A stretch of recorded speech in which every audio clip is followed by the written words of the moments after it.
Hey guys, and welcome to another episode of the Hoops Lounge. My name is Phil Boileau, aka Sporting Phil, joined by my man Marc Griffin, aka Montreal Marc. And today we're going to cover, well, more importantly, Marc's going to cover, because he was there firsthand, to the 2014 FIBA World Cup in Spain. Marc, I know this was a big deal for you and for the rest of us here at Hoops Lounge, getting to cover this prestigious event. Now, obviously, there's some big names rolling around in there, and the name everyone's talking about after Paul George broke his leg was D. Rose. So I heard you got to meet this guy, see him in action. What'd you think? Well, first off, I gotta give a little praise to our man Moda Elb, the international man of mystery, who spent 9 months, setting this up for us. So he built a relationship with FIBA so I could go over there. So, yeah, thank you, Moda, and thank you, Phil. I mean, this was a dream come true for me, and just being over in Barcelona and Madrid was just insanely amazing. D. Rose was probably, I think, the first player I met over there, and I was in a media scrum.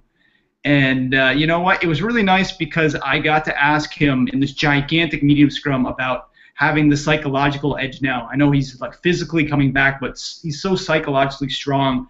And it's really great because I kind of turned a few heads in the media circles there, kind of just asking a kind of outside the box question. He really responded to it well. He's really kind of built himself up, and I think he's really geared up and ready to go for the NBA season. So just to see him ready again, haven't really played in 2 years, was really something special. Exactly. Well, outside the box questions is that's a kind of our bread and butter here at Hoops Lounge. So another guy who plays point guard position, although in this tournament a little bit of shooting guard, and one of your favorite players, Steph Curry, part of the Splash Brothers that made their way out to Spain. Was he there to impress? Do you think he made a name for himself? Yeah, I mean, I love this guy to death. One little thing was I saw him shooting warm-ups before one game, and I'd never seen this before in my life. I've been watching him playing basketball for 30 years, man, and I saw him shooting three-pointers kind of from the wing, banking them in, Phil. He banked in like 7 or 10 straight three-pointers on purpose. I don't know if any other human being could do this. Anyways, I asked him after one game what it was like to play on 9/11 for his country, for the USA, and I didn't know how he was going to react to that, and he told a really great story about what it meant to him, and it's really nice to hear him kind of really open up to me about that, and to be honest, a lot of guys afterwards back in the media room gave me some kudos for that, so it really felt like, I got something special out of him, and he's just one heck of a player, man. Yeah, well, speaking of crazy players out there, they don't all reside on Team USA. No, not at all. We have, speaking of guards, Mr. Dragic, who plays for the Phoenix Suns, who obviously was one of the top-tier kind of opponents out there, and seemed to give Team USA a little bit of run for their money for a bit there. For those who haven't maybe seen him play, if you're not a Phoenix Suns fan, do you want to kind of let us know what he brought to the table for this country? Gosh, man, you know what? I've been watching, because I've always been a Steve Nash fan forever, since like 1993, and so I followed the Phoenix Sun teams for years, and I don't think people realize this, that he spent his very early years in Phoenix under Steve Nash's wing, so there's a lot of Steve Nash in Goran's game, and honestly, he plays the game like a jazz musician. Just seeing him out there carrying his own country, Slovenia, along with his brother Zoran. I didn't even know he had a brother named Zoran. Goran Zoran just killing it out there for Slovenia, and he carried that team on his shoulders. And against Team USA, they were still in the game midway through the third quarter. And after the game, I'm not lying to say he was in tears, talking to the media from his home country. And just he put everything he could into that game and into the World Cup, and it was really special. And just to see that, it kind of reminded me in a lot of ways of Steve Nash back in the 2000 Olympics in Sydney, putting Team Canada on his shoulders. These guys are one and the same, and to see Goran play the way he did was, it was another really special part of being over there in Spain. Yeah, we might get to see that kind of built into the NBA season, because his brother's making his way to the Phoenix Suns. The Suns are going to have two brother combos playing for them. Now, obviously, we've got a little bit of we'll call it a bias coming from Montreal, Canada here. So some players in the Toronto Raptors, mainly DeMar DeRozan and Jonas Valanciunas, were making some big impressions over in Spain, and the term "We the North" seems to follow them everywhere. Did you see any kind of Canadian love going on there in Spain? Well, I'll tell you this. Well, first of all, Mark Stein, I got to speak to Mark Stein of ESPN and thanked him personally for all he's been saying about Canada. And he loves Canada. He loves the growth of basketball here, and a lot of people in the States do. I talked to Sequoia Smith about this, a lot of guys. There's a lot of respect for the game. But there was a very, very special moment that happened at half court of the USA-Lithuania game. And I think I may have been the only person who caught it. It was about for 5 or 10 seconds. When DeMar DeRozan checked into the game, I think it was in the third quarter, and him and Jonas just kind of stumbled into each other at half court and just started laughing their butts off for about 10 seconds, just saying, man, we're over here in Spain doing this together. And I snapped a really great snapshot of the two of them. I'll put it on our website. And then after the game, I got to speak to DeMar and just kind of like, how much this movement with the North is going on, and Jonas and these guys and Cal Lowry, all a part of it. It's really great to see. Oh, I forgot to even mention, I think I saw in the matter of 2 days, I saw 5 different people in Raptors jerseys in Barcelona and Madrid. I mean, unbelievable, just amazing. Calderon, you got to remember Calderon's from over there, but they just love the Raptors. I saw a T-Mac jersey over there, so it's That's classic. Amazing. Like yeah, man. Nice. Well, listen, it's a world game, and that was something Mr. Stern was very big on. Promoting the world game is something Mr. Silver is going to have to continue.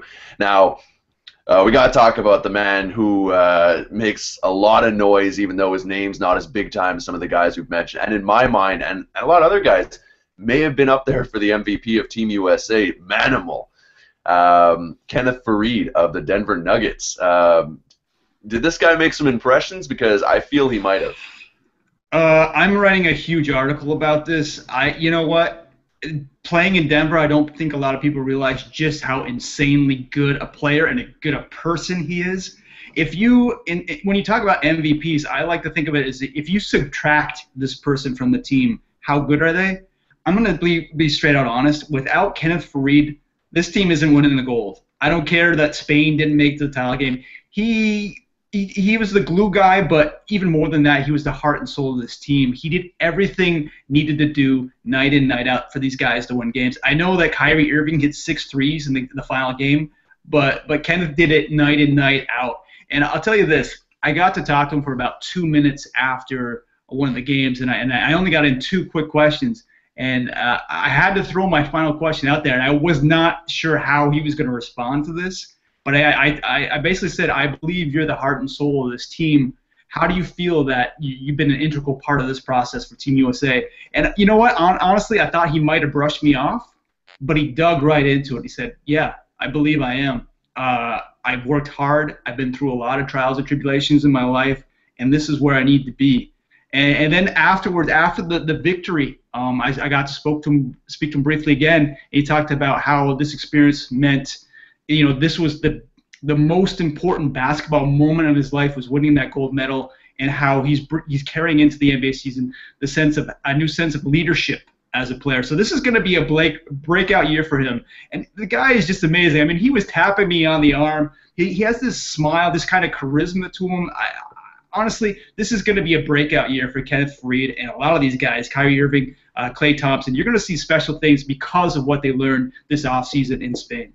Absolutely, and it's seeming like these Worlds and Olympics it's like a breeding ground for stars to make that next jump, and it's a great story because obviously he's one of those guys, an undersized power forward coming out of a small system, and it's not the worst time in his career to be at the pinnacle of public attention. He is coming into a contract year, so between the gold, between how he's building, between the need that the Nuggets have for him, because him and Ty Lawson is kind of what's pulling that team. Now, on a more personal level, maybe off the court, anything else? What'd you pull from this trip? Yeah, I mean, if I had to think of one kind of priceless basketball memory from the trip, because a million things happened to me. I mean, it was just an insanely amazing trip on so many levels. But one priceless moment was I didn't even realize that the games were on. Most of them were on national TV on ESPN in the States, so playing kind of globally. My mom, who lives in Memphis, Tennessee, who's been such a huge supporter of Hoops Lounge and everything I've been in basketball. I mean, she was my assistant coach on my first team when I was 6 years old. She was literally in AT&T paying her phone bill, and standing in line one night, and literally looked over to the side, and they had like a TV monitor on, and she saw me on national television in Memphis. And that just completely made the trip for me. I mean, I don't know, it's just a really special moment, and just kind of have my mom be part of that too. And I wanted to mention as well, like I did a blog because we did this through a Kickstarter. Basically, half of the funds came from people, friends, family, even a few strangers chipped in, which was, I mean, I couldn't have asked for that. And I paid for the rest. And basically, this was a group effort, a team effort. And so I created a special blog for everyone involved in the trip. And basically what I'm going to do now, because there were so many people said how amazing it was, I'm going to post, there was 10 days, so 10 different blog posts. I'm going to post one day at a time each day of the trip, day 1 through day 10, on hoopslounge.com, so everyone can kind of have a taste of what I went through on and off the court, because honestly, it was probably the best experience of my life. And like I said, I had so many people to thank who were part of this. I couldn't have asked for a better opportunity. Awesome. Well, we're happy you went and got to cover that for hoopslounge.com. Sorry, and we're looking forward to that blog coming forward. And as always, everyone out there, remember, we do have, if you're living in the Montreal area, we do have a contest for tickets to the Toronto Raptors and New York Knicks game, which we will put in the description. And we thank you, as always, for joining us. So if you have any questions for Mark, always remember to grab him on Twitter at @MontrealMark, and look out for those blogs, so he'll bring you everything for this trip. I know it's a life-changing experience for Mark, and opened a lot of eyes all over the world. All right, thank you, Mark, for another great insight there, and we'll catch you guys all next time on hoopslounge.com. See ya. Adios.